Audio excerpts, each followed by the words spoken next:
Hey everybody, it's Mrs. Lawson, and before we go over the part on the back for the video answer key, I do need to point out the tree diagram because of the numbers. They could have made this much better. So just real quick, on this secondary branch, when you see below age 30, it's not below age 30 through 154. That is not how that is read. It's below age 30, and then I'm going to put these in parentheses. There are 154 people. So on the next one, when it says above age 30, the 96 is 96 people, and then just following that, 224 people and 113 people. So hopefully you see that and you are good to go. Otherwise, let's jump to the back. I will be using a calculator. Using a calculator on this is not always the easiest thing to do, so just keep it in mind, bear with me. So in problems 1 through 6, this is the start of reviewing, we will be writing the equation of a circle. So you do have a note card, looks like this. And there's a lot of things on it, but this is the main thing I need for you to know. And just a reminder, we have r and then r squared, the radius versus the radius squared. So on number 1, I know the center, so I can go ahead and get started. Remember, it's always the opposite. So I'll do x minus 7 and y minus 1. And now I will need the radius and squaring it. So in this problem, I don't tell you the radius directly, but I give you the formula for the area. And off to the side over here, area is when I take pi and I take the radius squared. So just talking about number 1, I'll do this over here. The area is 100 pi, so I can substitute that here. And then I can solve for r. So one thing that I can do really quick is on both sides, just cancel out the pi's like this. And so 100 is the radius squared. So now if I just square root both sides, not cut in half, not square it, I'll get the radius. So that is the radius.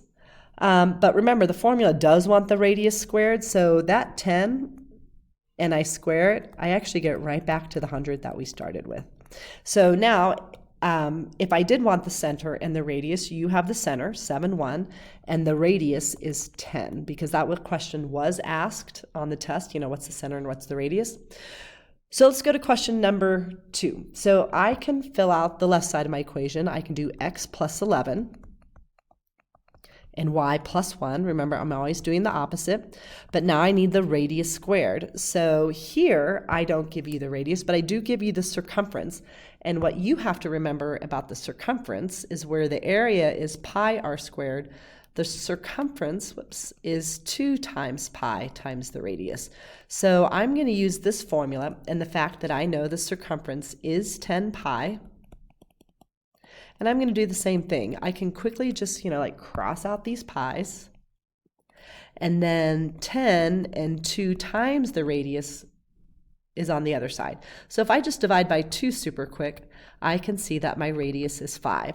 So when I need to know the center and the radius, you already have the center, here's the radius, but I need to square it. So I'm going to do 5 squared, which is better off as 25. All right, let's talk about the next 2. So 3 and 4 are going to be similar, and they're both going to be doing the same thing. So I'm going to kind of put a general picture in the middle. So what happens is I do have the center right here. So that center goes to that. And if I know the center, I can start to write the formula for my circle. So on number 3, it's 0 and negative 13. You can do x plus 0, x minus 0. I'm just going to do x plus 0. You could just do x squared. And then I'll do for y, plus 13. And what I need to do is a little bit of work to figure out the radius.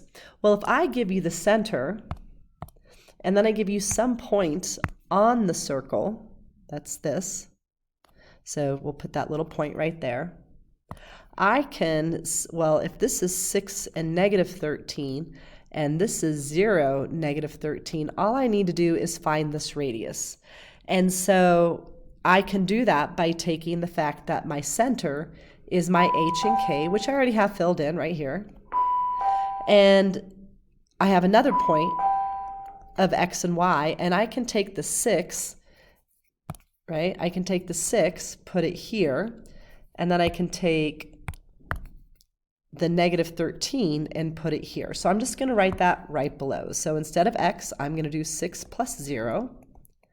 And instead of y, I'll put negative 13. And then it's simply a matter of me going to my calculator and typing in this whole thing from left to right exactly as I see it. Without a calculator, I would do my parentheses first. There's 6, and then 6 squared is 36. Without a calculator, I'd have 0, and 0 squared is still 0. So when I add those up, I get 36. And now I can take that 36 and just move it right back here. And now what I'm going to highlight in pink, right, is my final answer. So here's my equation of my circle. If I do need the center and the radius, you already have the center. And then the radius is not 36. The radius squared is 36, right? But when I square root both sides, then I can get my radius of 6. All right, let's go to the next one. So same idea. You already know the center. So I can start to answer it. X plus 12, because there's my HK. And y plus 8, again, always doing the opposites. And what I need to do is figure out what the radius squared is. So I will take the other point, and just like before, I'm going to take negative 9, put it in for x, and I'm going to take negative 13 and put it in for y. So that's what I'm just going to do on the next row. So negative 9 plus 12 and negative 13 plus 8, and all that math will get me my radius squared. And again, you can just go to your calculator if you want, and you can just type this whole thing in exactly as you see it. But otherwise, without a calculator, negative 9 plus 12 is 3, and then 3 squared is 9. And negative 3 plus 8 is negative 5, and negative 5 squared is 25. So if I add those up, I'm going to get r squared. My radius squared is going to be 34. But remember, and that's what I want to go in here. So now what I'm going to do is take my eraser, I'm going to erase this r squared, and I'm going to replace it with the 34 that we just found. If I'm asking you for the center and the radius, you do have the center, you know, right here, but now my radius would be whatever the square root of 34 is. All right, 5 and 6, same type of problem. So let's walk through 5. All right, and then, so here, just kind of giving you a quick visual, I actually have a diameter, and the ends of the diameter are negative 8 and negative 12, and then 0, whoops, let's move this over a little bit. And then over here is 0, 2. So right now, I don't know anything to put in my equation of the circle. I need the center, and then I have to do some math to figure out the radius. So the center is actually just in the middle of the endpoints of the diameter. So what I can do is go back to semester 1 and use my midpoint formula. So that means I would add my x's of 0 and negative 8, and cut it in half. So that would be negative 4 over 2. So that would give me negative 2. And that's my x value. And then I would do the same with the y values. I'd add up my x's, or sorry, y's, and divide by 2. So adding the numerators, I get negative 10, and negative 10 over 2 is negative 5. So that is my center. So when I'm ready to start to find the answer, I will be letting you do number 6 on your own, just a heads up. So I'm going to go into the space. I can start x plus 2, you know, this 2 right here, and y plus 5. And then I still have to do some work to come up with the radius squared. And so what I'll do is go back to one of my 2 original given points. So I can choose this one or this one, the 0, 2. And I just like smaller numbers, so I will use the 0, 2, and I'll make 0x and 2y, and I'm just going to squish it in there.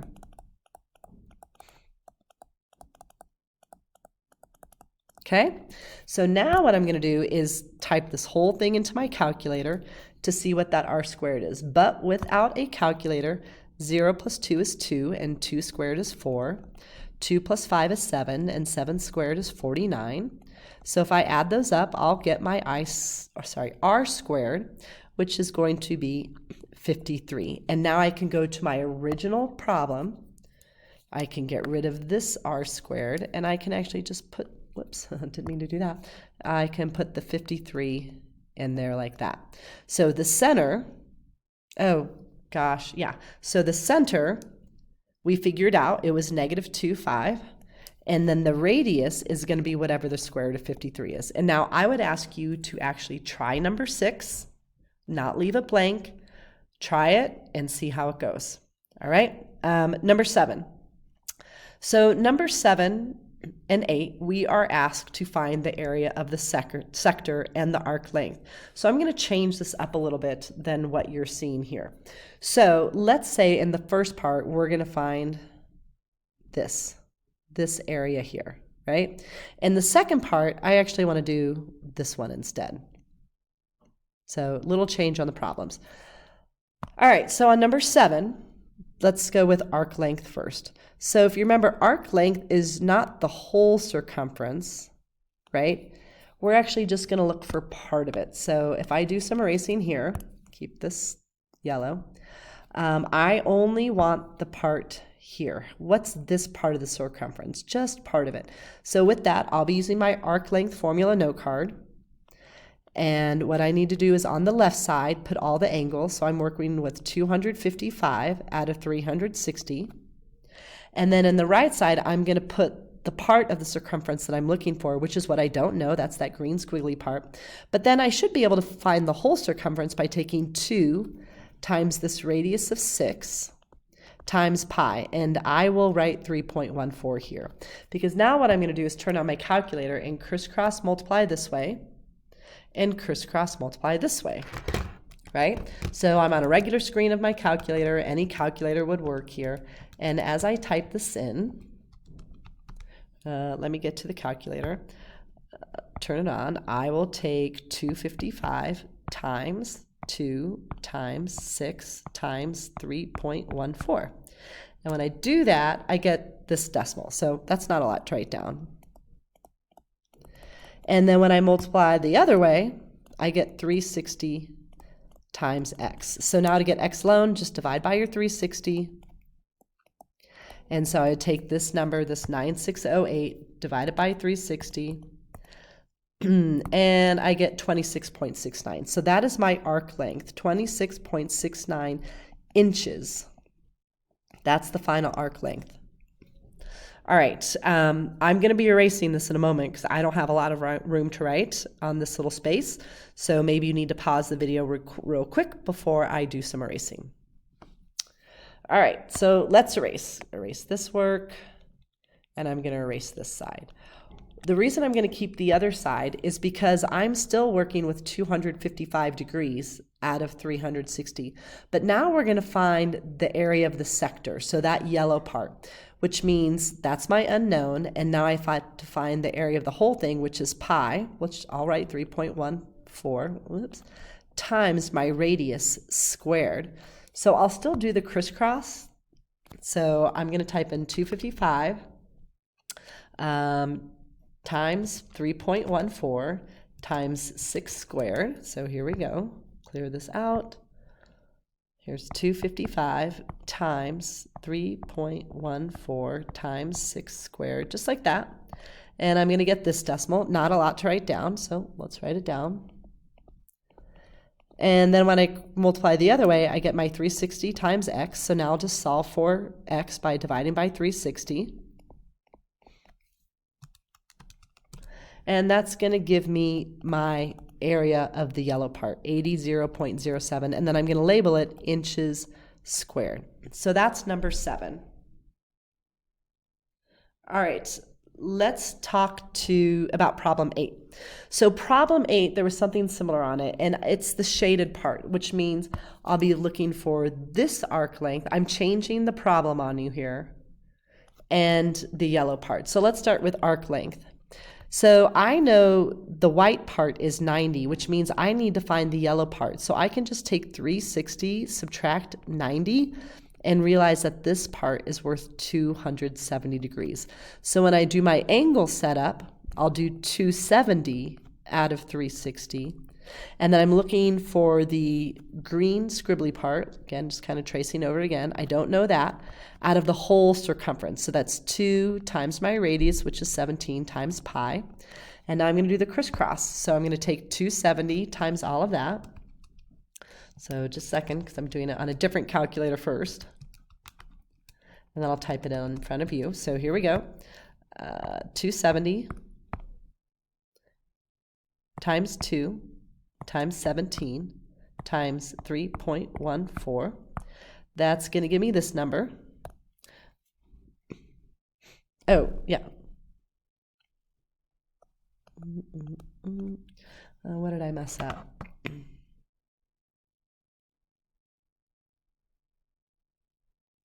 Sorry, I'm doing a little quick pause here. All right.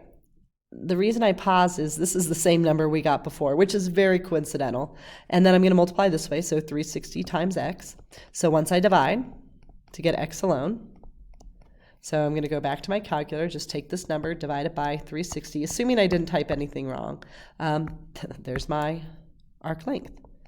So it's 80.07 yards. Now, when I'm ready to do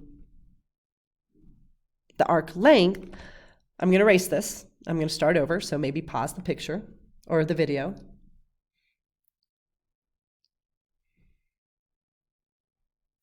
All right, so I'm going to erase this part. Don't need this, don't need this, and this. Okay, I am going to keep the other part because I'm still working with 270 out of 360. But now I want the area of the shaded part, so that's my unknown, over the whole area, which is pi times my radius squared. And actually, I don't want to write pi. Let's do 3.14. Little x there. All right, so I'm going to multiply crisscross first. Here we go. So I'm going to take 270 times my 3.14 times 17 squared. So here we go. Clear that out. So 270 times 3.14 times my radius squared, and I'm going to get this number. All right, so. And when I multiply this way, I get 360x. So now I'm just going to divide by 360. So going to my calculator, just divide that number by 360. And I get this number. Whoops. And now my area of that sector is going to be this amount, but yards squared. All right, so that's 7 and 8. Last one, 9 and 10. So what I'm going to do is 9 is super simple, and then 10 kind of steps it up, and then that's it. All right, so okay, so this is the ice cream cone and the ice cream. Here's my ice cream cone, which is a central angle. And then my ice cream is the arc measurement. These are going to be the same. So if my arc measurement is 51, then my central angle is also 51 degrees. So on this one, I know they're only going to ask me to find WSU. So I'm supposed to find the arc measurement of W, where are we, to S to U. And so what I'm going to do is find some other information. So before I do that, let's just realize that you actually know a lot about this. So this part right here, this ice cream is 80 degrees. So the ice cream cone that's making it is 80 degrees. And if this ice cream cone is 70 degrees, then the ice cream is also 70 degrees. And then if this ice cream cone here is 70, ice cream is 70, and then the cone is 70.